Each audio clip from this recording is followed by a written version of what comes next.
So today we'll look into the internal memory and memory mapped registers. So first thing, the internal memory and memory mapped registers are mainly required for the efficiency and performance of a DSP device here. And for any implementation to be done properly based on any application requirement, we go with the internal memory, which is a main important part of this DSP device.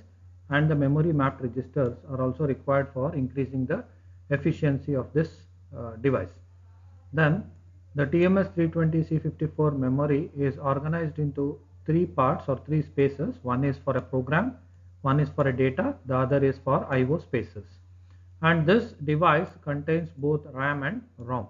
So RAM can be either a dual access type RAM, which is called as DA-RAM, or a single access type RAM, which is called as SA-RAM. The on-chip RAM for these processors is organized in pages. So the RAM is organized in pages with the 128 word location, which are located on each page of the memory. Then the processor have a number of CPU registers to support operand addressing and computations. So any computations such as additions and multiplications, normally what we look into for any DSP application is supported by a CPU register, which is mainly used to support operand addressing and computations. The CPU registers and peripherals are located on page 0 of the data memory. So this is the location of page 0 of a data memory. And whenever we go with the processor, we just have the internal CPU registers requirement and peripheral registers with their addresses. So whatever register we are going to consider, we consider the registers based on the addresses. So the processor mode status PMST register is normally used to configure the processor.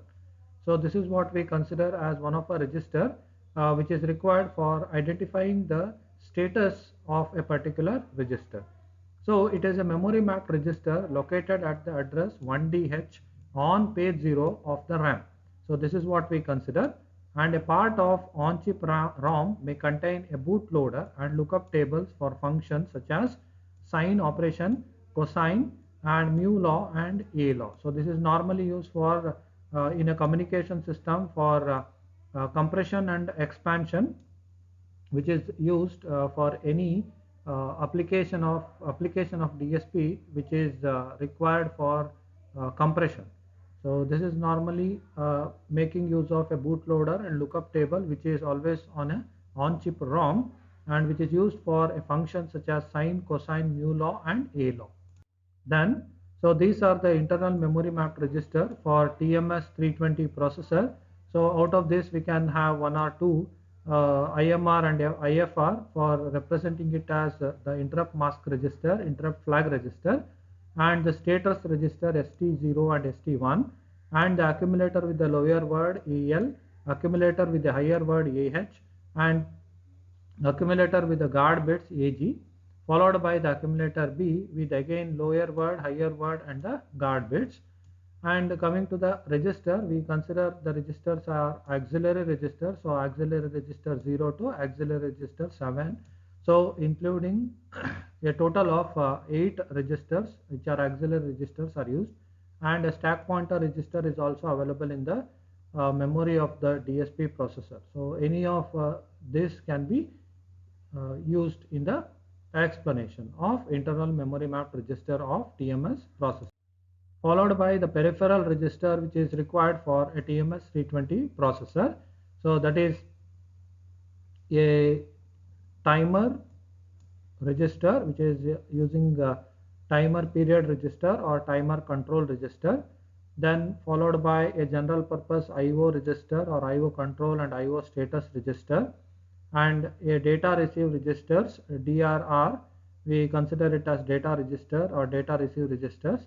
So we have four data receive registers under TMS320, and software wait state control register SWCR, and bank switching control register BSCR. So this is just a type of peripheral registers which are required in TMS320 processor or which are available in TMS320 processor.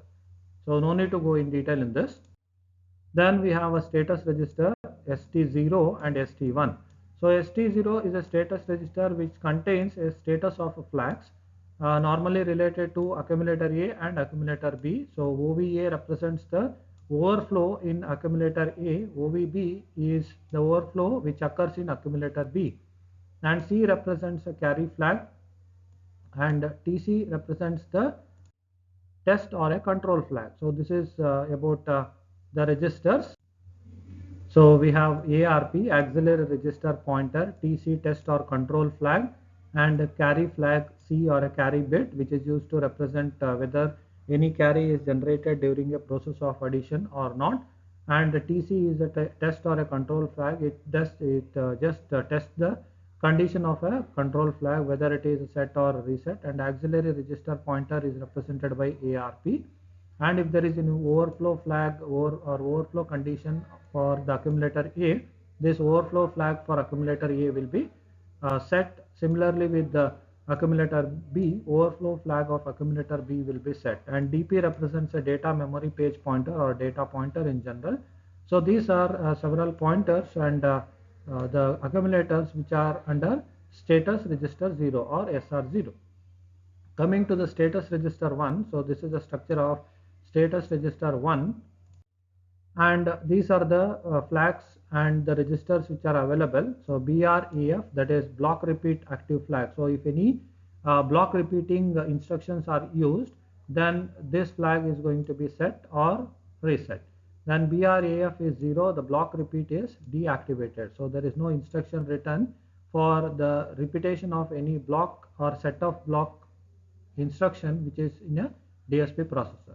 Similarly, BRAF1 is nothing but a block repeat is activated, and CPL mode. So this is a important concept what we use here, compiler mode. So if CPL is 0, the relative direct addressing mode using data point register is selected. So this is what we consider. So compiler mode is 0 or the compiler mode is 1. Here if the compiler mode is 1, instead of a data page pointer selection, it selects the stack pointer. So this we have to remember. And HM is a hold mode, which indicates whether the processor continues the internal execution or will acknowledge for any external interface. So whenever there is any instruction or any operation is done internally, so the instructions are executed and any other external operations are interrupted. Whereas if this mode is reset, then it will acknowledge for any external interface. That is, any external interface is going to be serviced during this HM if it is 0. Then INTM, that is interrupt mode. It globally masks or enables all the interrupts. So it is interrupt masking. So either it is going to be 0 or it is going to be 1. If it is going to be 0, all unmasked interrupts are enabled. If it is 1, all interrupts are disabled. And 0 is always read as 0 here. And OVM is a overflow mode. Whereas OVM equal to 1, the destination accumulator where the result is stored, it is set either to the most positive value or to the most negative value. Similarly, if OVM is equal to 0, the overflowed result is in the destination accumulator. So this is what we consider. If overflow mode is activated because of 1, then the destination accumulator is set to either a positive value or a least negative value. Whereas if it is reset, then the overflow result is stored in the destination accumulator without any modifications. Then SXM stands for sign extension mode. So if SXM is 0, sign extension is suppressed. If SXM is 1, data is sign extended. So whatever sign extension we get in the form of a result, if SXM is 0, then the data is suppressed without any sign extension changes. If SXM is equal to 1, then the data is sign extended. So extension of the sign bits 1 will be towards the MSB of the resulting sequence. In continuation with this, if I consider CMPT, then it is a compatibility mode. And if CMPT is equal to 0, then auxiliary register pair is not updated in the indirect addressing mode. Whereas if it is 1, then ARP is updated in the indirect addressing mode. So these values of 1 and 0, whether the compatibility mode or the fractional mode or sign extension mode is set or reset, is dealt later with an example under the instruction set. So unless and until it is done, it's very difficult to understand these lines what I have put up here. Then ASM is accumulator shift mode, whereas 5-bit field and specifies the shift value within -16 to +15 range. So this is another accumulator shift mode which is required, and this will be dealt in the instruction set under with some examples. Then process mode status register. So this is the structure of a process mode status register. So we have INTR, so it is interrupt vector pointer, and it is pointing to 128 word program page where the interrupt vectors reside. The other is MP/MC, where it is operating as a microprocessor mode or it is operating as a microcomputer mode. So depending on whether it is set or the signal pin or the signal or a pin is set or reset, we say that the microprocessor mode or microcomputer mode is enabled. So MP/MC equal to 0, the on-chip ROM is enabled, and MP/MC equal to 1, the on-chip ROM is disabled. So this is what the MP/MC status mean. Then OVLY RAM overlay or OVLY enables an on-chip dual access data RAM blocks to the map into the program space. So this is just a RAM overlay instruction, what we normally use under program mode or processor mode status register. So this is just a requirement in this. So AVIS, it enables or disables the internal program address to the visible at the address pins, to be visible at the address pins. So DROM, it is a data ROM, and data ROM enables on-chip ROM to be mapped into a data space. And if I go with the CLK off, clock out is off. So this is the meaning of CLK off. Then SMUL, it is saturation on multiplication. SST, it is saturation on store. So we'll look into this in detail later. Then what we have is a data addressing mode under TMS 320 processor. So here data addressing modes provides various ways to access the operands to execute the instructions and place a result in memory or a register. So normally we have several types of addressing modes under TMS 320, out of which we normally consider these 7 addressing modes. So one is immediate addressing, one is absolute addressing, accumulator addressing, direct addressing, indirect addressing, memory mapped addressing, and stack addressing. So these are the main addressing modes what we consider under TMS 320 C54 processor. So if I go with immediate addressing, then the instruction contains a specific value of the operand. So it's a immediate data which can be used in an instruction. So the operand can be a short or a long operator, like it is 3-bit, 5-bit, 8-bit or 9-bit in length, or if it is longer, it is considered to be 16 bits in length. So the instruction syntax for a short operand occupies one memory location. So that is the space required for this instruction syntax or the instruction. Then example, if I consider under immediate addressing, it is LD, that is load number. So this hash represents a number and the value of the number is 20 comma DP. It is nothing but loading the value 20 into a data pointer. Similarly, repeat 0 FFFH. So we are going to repeat this particular instruction these many times. So this is immediate addressing, where the operand is specified within the instruction itself. Then absolute addressing. So the instruction contains a specified value in the operand, which is considered here as DMAD addressing, PMAD addressing, and PA addressing. Whereas DMAD is the addressing which is used for a data, and PMAD is used for a program, PA is used for port addressing. Then MVDK, so moving the data from S memory to DMAD. S memory is the source memory to the destination memory address. Similarly, MVDM from DMAD to MMR, so moving the data from memory, that is data memory address to a memory register or memory mapped register. So this is the DMAD addressing. If I go with PMAD addressing, it is just a change from data to program with the same set of instruction. MVDP, instead of MVDK, it is MVDP SMEM, that is the source memory to the program memory address. Similarly, MVPD, from program memory to SMAT, that is the memory address, program to a memory address. Similarly, PA addressing. So port R PA to SMEM, that is the instruction is copied from the port A to the memory. Similarly, we have LK addressing. So it is a location. So we see that MB KP 1000H to hash AR5. Hash AR5 is nothing but the address pointed by AR5. So 1000H will be loaded into AR5. So it is DMAT addressing. If I go with MVPD, it is different. So we can see that 1000H is loaded into AR, which is a PMAT addressing, and port R05H loaded to AR3, 05H is loaded to AR3, which is auxiliary register 3, so that is port A addressing. And if I go with LD, it is from 1000H to A, it means that it is loading a value 1000H or the content of 1000H to A, so that is called as a location addressing. Then accumulator addressing. Accumulator content is used as address to transfer the data between a program and a data memory. So here the content of the accumulator is used as an address to transfer a data between a program and a data memory.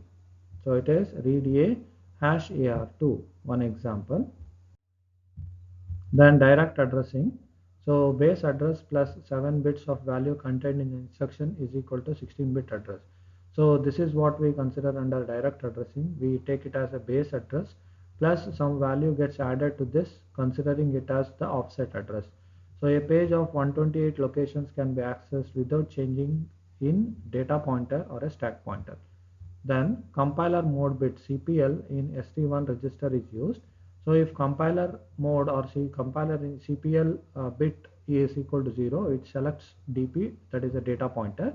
If compiler mode bit is 1, it is going to select the stack pointer. So this is the difference between CPL 0 and CPL 1. If it is set, it is going to select stack pointer. If it is reset, it is going to select a data pointer.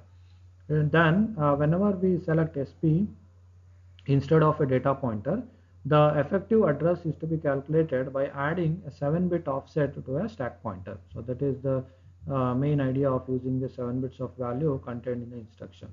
So this will be understood very well if we go with an instruction along with some examples.